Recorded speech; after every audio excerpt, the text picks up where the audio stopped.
నందిత, నీకో విషయం చెప్పనా? చెప్తే నువ్వు చాలా సంతోషపడతావు. రేపు మీ పూర్ణ పిన్ని మోహన్ బాబాయ్ మన ఇంటికొస్తున్నారు.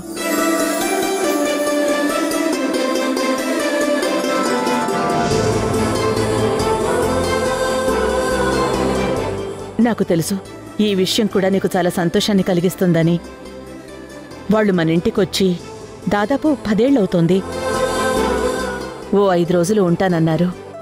వాళ్ళు ఉన్నన్ని రోజులు ఎలాంటి అసౌకర్యం లేకుండా చూసుకోవాలి.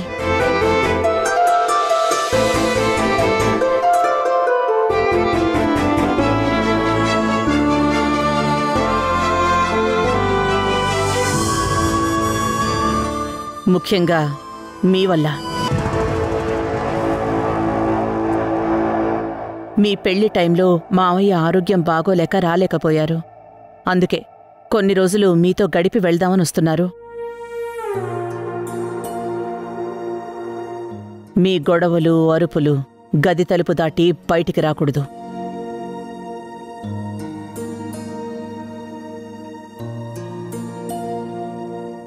చిన్న విషయానికి కూడా ఇల్లంతా తిరిగి గోల చేయొద్దు. ఇంట్లో వాళ్ళకి మనశ్శాంతి లేకుండా చేయటం ఇక చాలు ధ్రువ. వాళ్ళు ఉన్నన్ని రోజులు ఒక్కరోజైనా నువ్వు తాగి ఇంటికొస్తే అస్సలు బాగోదు చెప్తున్నాను. అలా చేయనమ్మా. ఇక నువ్వు కూడా వాళ్ళకి తగ్గట్టుగా నడుచుకో. మనుషులు ఎలాంటి వాళ్ళు నువ్వు బాగానే చదువుతావుగా.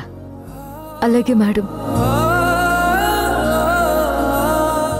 ముఖ్యంగా మీ ఇద్దరి విడాకుల విషయం వాళ్ళ వరకు వెళ్ళకూడదు.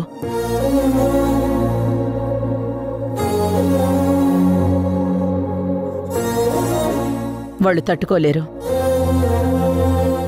మీ పిల్ల వేషాల్ని సమర్థిస్తున్నందుకు, పెంచి పోషిస్తున్నందుకు మా మొహాలు కూడా చూడరు.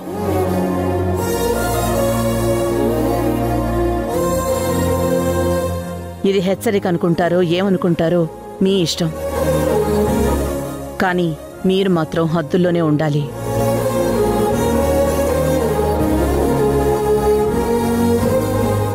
నందిత, నువ్వు రెస్ట్ తీసుకో, నేనొస్తాను.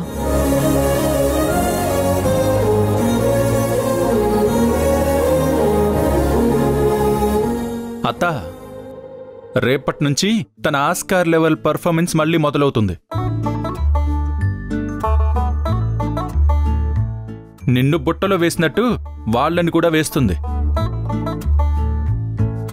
క్రితం జన్మలో ఈవిడ బూర ఊది పాముల్ని పట్టే బ్యాచ్ అనుకుంటా. అందుకే అందర్నీ బుట్టలో వేయడం బాగా అలవాటైపోయింది. పోనీలే నందితమ్మ, కొంతమంది విషం చిమ్మే పాములవని ఇప్పటికైనా అర్థం చేసుకున్నారు. ఇప్పుడు నన్నేమన్నావు? పాము అన్నావా? నన్ను పాము అన్నావా? మీరెందుకు చైర్మన్ గారు అంతలా బాధపడుతున్నారు? మీరేమీ నా బుట్టలో పడలేదు కదా.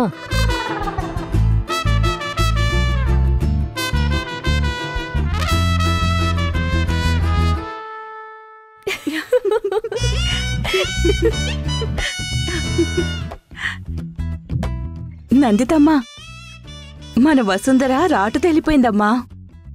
చిక్కదు దొరకదు టైప్లో తాను వెయ్యాల్సిన చురకలు వేస్తోంది. ఎదుటి వాళ్ళొక మాట అనకుండా చూసుకుంటుంది. ఇక మనం తన గురించి భయపడాల్సిన అవసరమే లేదు. సుజా, ఒక మంచి కాఫీ కావాలి. ఈరోజు ఆఫీస్లో పడ్డ టెన్షన్ మొత్తం పోవాలి. చిన్న మేడం గారి ఆర్డర్ తప్పుతామా? ఇప్పుడే తీసుకునొస్తాను.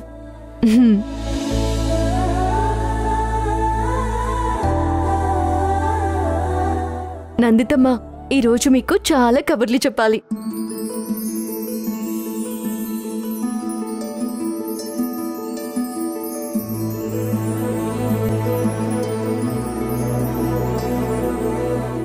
అమ్మా, ఈరోజు మీటింగ్ చాలా బాగా జరిగింది. మీరు చెప్పినట్టే అనలిస్ట్లని, స్టాక్ బ్రోకర్స్ని మీటింగ్కి పిలిచాను. మన కంపెనీ షేర్స్ని వాళ్ళు ప్రమోట్ చేస్తామని చెప్పారు. అంతమంది ముందు నేను మాట్లాడగలుగుతానని అసలు అనుకోలేదమ్మా. కానీ మాట్లాడాను. అంతా మా అమ్మ ట్రైనింగే.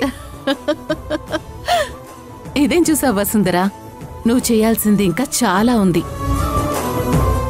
ఆ రోజు వసుంధర పేరు చాలా గట్టిగా వినిపిస్తుంది. ఈ ఇంటి గోడలు దాటి, ఈ రాష్ట్ర హద్దులు దాటి దేశం అంతటా వినిపిస్తుంది.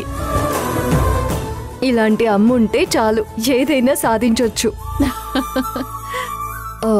అవును, రేపొచ్చేదెవరు నందితమ్మా? నేను వాళ్ళ మనసుని కష్టపెట్టకుండా చూసుకుంటాను. నువ్వెవరు మనసు కష్టపెట్టవు వసుంధరా. నీకు ఏ నిమిషంలో ఈ పేరు పెట్టారో తెలియదు కాని భూదేవికున్నంత ఓర్పు సహనం నీకున్నాయి. వాళ్ళకి నువ్వు బాగా నచ్చుతావు. నీకు కూడా వాళ్ళు దగ్గరవుతారు. చూస్తూ ఉండు. మీరింత చెప్తుంటే నాకు వాళ్ళని ఎప్పుడెప్పుడు చూద్దామా అనుంది.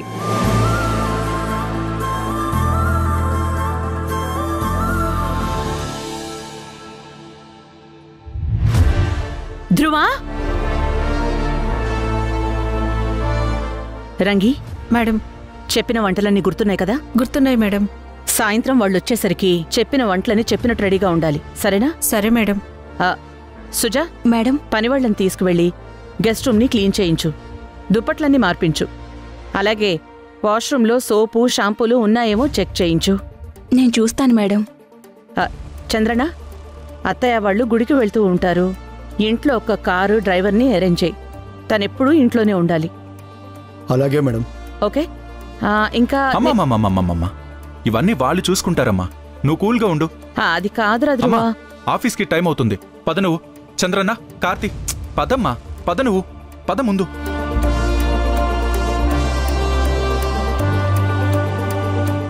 అమ్మా, నేను వెళ్ళొస్తాను.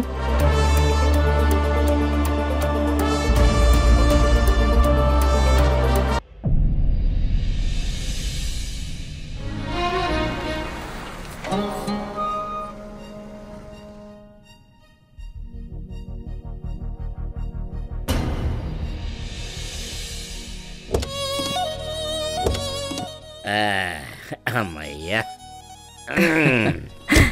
చూసుకుని దిగండి.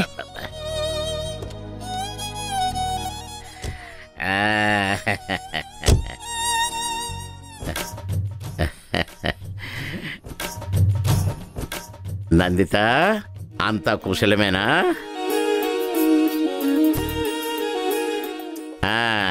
ఏమ్మా మల్లిక, బాగున్నావా? బాగున్నాం. నందిత, నీ ఆరోగ్యం ఎలా ఉందమ్మా? నిన్నటి నుంచి నందిత మొహంలో మీరొస్తున్నారన్న సంతోషం కనిపిస్తోంది. ఆనందంతో సరిగా నిద్ర కూడా పోలేదు. ఏం నందిత?